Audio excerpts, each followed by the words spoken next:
समप्रमाण आणि व्यस्त प्रमाण, direct proportion and inverse proportion.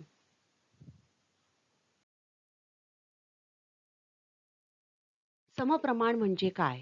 What is a direct proportion? थोडंसं उदाहरणाने आपण समजून घेऊ. जेवढा अधिक आहार तेवढी आपली वाढ अधिक होण्यास मदत होते. जर आपण बाजारात गेल्यानंतर कमी वस्तू खरेदी केल्या तर तेवढी कमी किंमत आपल्याला द्यावी लागते. म्हणजेच जर एक बाब वाढली तर तिच्याशी संबंधित बाब वाढते आणि एक बाब कमी केल्यास तिच्याशी संबंधित बाब कमी होते आणि या दोन बाबींचे गुणोत्तर जेव्हा स्थिर असते तेव्हा ते समचलनाचे उदाहरण असते.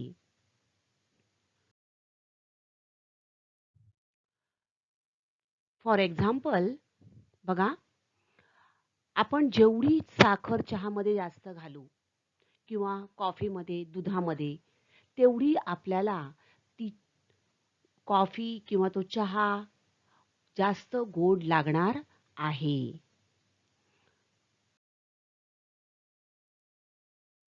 The faster the speed, the greater the distance.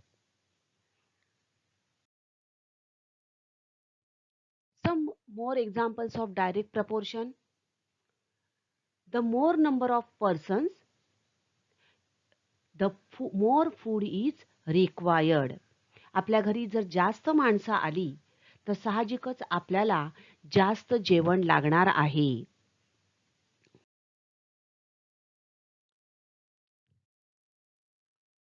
The less sleep you had, the less energy you have. आपली झोप जर कमी झाली तर आपल्याला थकवा जाणवतो, म्हणजेच आपल्याला एनर्जी कमी मिळू शकते. Let's see with the help of example in mathematics. Now see the change you see in the distance covered by a car as the time of travel increases. Now here time in hours is given and distance covered in kilometer is given. Now in 2 hours this car covers a distance of 100 kilometer, right?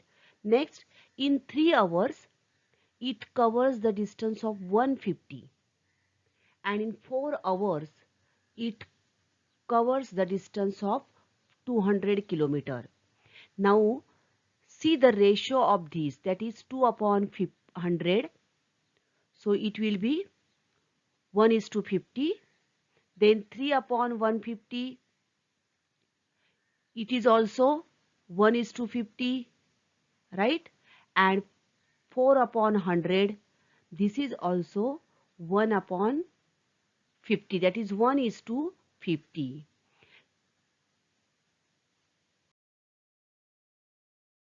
Let's take one more example. Number of pens and the cost of pens. So here number of pens are 4 and their cost is ₹10. So their ratio will be 4 upon 10. आपण याला संक्षिप्त रूप देऊया, simplest form. So 2 2s are 4 and 2 5s are 10. So what is the ratio? 2 upon 5. If the number of pens 6, their cost will be 15. So their ratio will be 6 upon 15. Again 3 2s are 6, 3 5s are 15. What is the ratio? 2 upon 5. And if the number of pens 20, the cost will be 50. So 20 upon 50. Again 10 2s are 20 and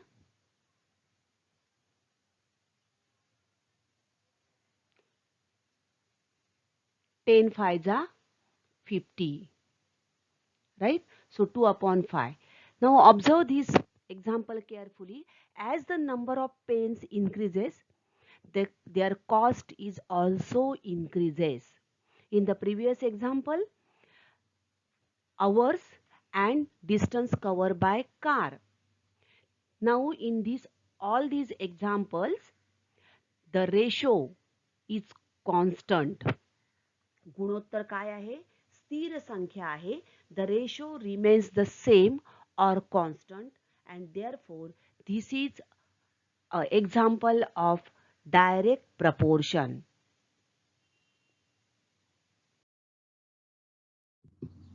In short, direct proportion is a proportion of two variable quantities when the ratio of the two quantities is constant. दैनंदिन व्यवहारामध्ये काही उदाहरण आपण बघूया in real life. The cost of the food items is directly proportional to the weight. Means if the weight of the items is increased, the cost also increase. Work done is directly proportional to the number of workers. आपण एक उदाहरण घेऊ. 7 kilogram कांदे 140 रुपयांना मिळतात, तर 12 kilogram कांदे किती रुपयांना मिळतील? If 7 kilogram of onions cost rupees 140, how much must we pay for 12 kg onions? Okay. First of all, make a table. Table तयार करून घेणार आहोत. Onions and rupees. Now 7 kilogram. So write 7 in this column. Cost is 140. So what is the cost of 12 kilogram of onions? Now let 12 kilogram onions cost rupees X. So we will write X over here. आता 7 kilogram कांद्यांना 140 रुपये पडतायत, तर 12 kilogram आपण कांदे घेतले. म्हणजेच काय होणार? किंमत कमी होणार की जास्त होणार? कांदे वाढलेले आहेत. So obviously the cost will be also increase. Right? So see here, we have, this is a example of direct proportion, right? And therefore their ratio is constant. Therefore we will write it as 7 upon 140 equal to 12 upon x, right? So here we get this equation. Now solving this equation, x is equal to, काय करणार आहोत आपण? Cross multiplication, that is 7 into x. See here, 7x is equal to 12 into 140, right? So 7x. So this 7 is multiply over here. So on going to other side, right hand side, they will do as division. So x is equal to 140 into 12 upon 7. Now 7 ones are 7 and 7 twos are 14, 0. So x is equal to 20 into 12. Therefore x will be equal to 240 rupees. And therefore the cost of 12 kilogram onions will be 240 rupees.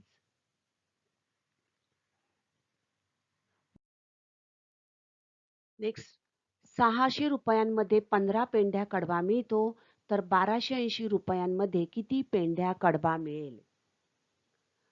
If 600 rupees buy 15 bunches of feed, how many will 1280 rupees buy? First of all, make a table. Now here, rupees and bunches of feed, right? पेंढ्या. आता या ठिकाणी आपल्याला हे table केल्यानंतर बरोबर त्या टेबलमध्ये त्या व्हॅल्यूज लिहिणं अत्यंत आवश्यक आहे. टेबल बनवल्याने हे उदाहरण आपण अतिशय सोप्या पद्धतीने सोडवू शकतो. आता बघा, रुपये. So 600 rupees will come over here. How many bunches of feed in 600 rupees? 15 bunches of feed. So we will write 15 over here. Now 1280 rupees किती पेंढ्या कडबा मिळेल? In 1280 rupees. Therefore we will write 1280 in this place. How many bunches of feed? So question mark. Now let the 1200 in 1280 rupees we will get X bunches of feed, right? So we will get the equation. 600 मध्ये 15 पेंड्या मिळतात तर किंमत वाढलेली आहे. Obviously we will get more number of bunches of feed. बरोबर, आपल्याला जास्त पेंड्या कडबा मिळणार आहे. म्हणजेच या ठिकाणी जशी किंमत वाढते number of bunches of feed that is पेंड्यांची संख्या वाढणार आहे आणि म्हणून हे समप्रमाणाचं उदाहरण आहे. आता समप्रमाणामध्ये गुणोत्तर कॉन्स्टंट असतं म्हणून आपण काय केलं 600 upon 15 is equal to 1280 upon x. Solving this equation x is equal to 1280 into 15 upon 600. आपण काय केलं cross multiplication that is 600 into x which will be equal to 1280 into 15, right. So हे 600 आपण या पक्षांतर केलं, काय झाले 600 डिनॉमिनेटर मध्ये गेले आणि मग आपल्याला इक्वेशन मिळालं x is equal to 1280 into 15 upon 600. 0 ला 0 गेला, so x is equal to 15 one जा 15. लेट्स कॅन्सल दिस. 15 4 जा 60, 4 1 जा 4, 4 3 जा 12, 4 2 जा 8. So what is the answer? 32. So x is equal to 32. म्हणजेच 1280 रुपयांमध्ये आपल्याला किती पेंड्या मिळणार आहे 32 पेंड्या कडबा मिळेल.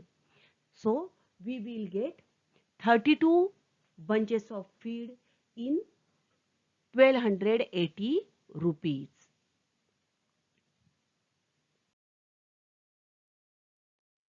One more example. 25 विद्यार्थ्यांचा सहलीचा खर्च 625 रुपये तर 40 विद्यार्थ्यांचा सहलीचा खर्च किती रुपये होईल. पुन्हा अशा प्रकारे टेबल बनवून घ्या. विद्यार्थ्यांची संख्या बरोबर विद्यार्थ्यांमध्ये लिहा, खर्च खर्चामध्ये लिहा.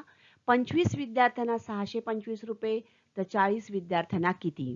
विद्यार्थ्यांची संख्या वाढती आहे म्हणजेच खर्च वाढणार आहे. म्हणजेच हे आहे समप्रमाणाचं उदाहरण. म्हणजेच या ठिकाणी गुणोत्तर कॉमन. देअरफॉर आपण घेऊया 40 विद्यार्थ्यांचा खर्च x रुपये मानू. गुणोत्तर लिहूया 25 upon 625 is equal to 40 upon x. Again cross multiplication. 25x बरोबर 40 गुणिले 625 आणि म्हणून x बरोबर 40 गुणिले 625 भागिले 25. या ठिकाणी आपण काय केलं 25 एके 25, 25 चा वर्ग 625 म्हणजे 25 25 जा 625. x बरोबर 40 गुणिले 25, 25 चोक 100 म्हणजेच x बरोबर आलं 1000. वरती शून्य आहे तसं, right. So x is equal to 1000 म्हणजे 40 विद्यार्थ्यांचा सहलीचा खर्च 1000 रुपये होईल. बघा काय झालं विद्यार्थी वाढले म्हणजे सहलीचा खर्च वाढणार आहे. तर अशा प्रकारे टेबल तयार करून तुम्ही ही उदाहरणं सोडवलीत तर लक्षात घ्या या ठिकाणी टेबल मांडल्यानंतर आपल्या लक्षात येतं जसे विद्यार्थी वाढतायत तसा खर्च वाढेल की कमी होईल. संख्या कमी झाली विद्यार्थ्यांची संख्या कमी झाली तर खर्च कमी होईल की जास्त होईल कमी होईल. आणि मग ते उदाहरण समप्रमाण आहे हे आपण समजू शकतो. समप्रमाण असेल तर गुणोत्तर मांडून नंतर आपण समीकरणाच्या सहाय्याने उदाहरण सोडवू शकतो.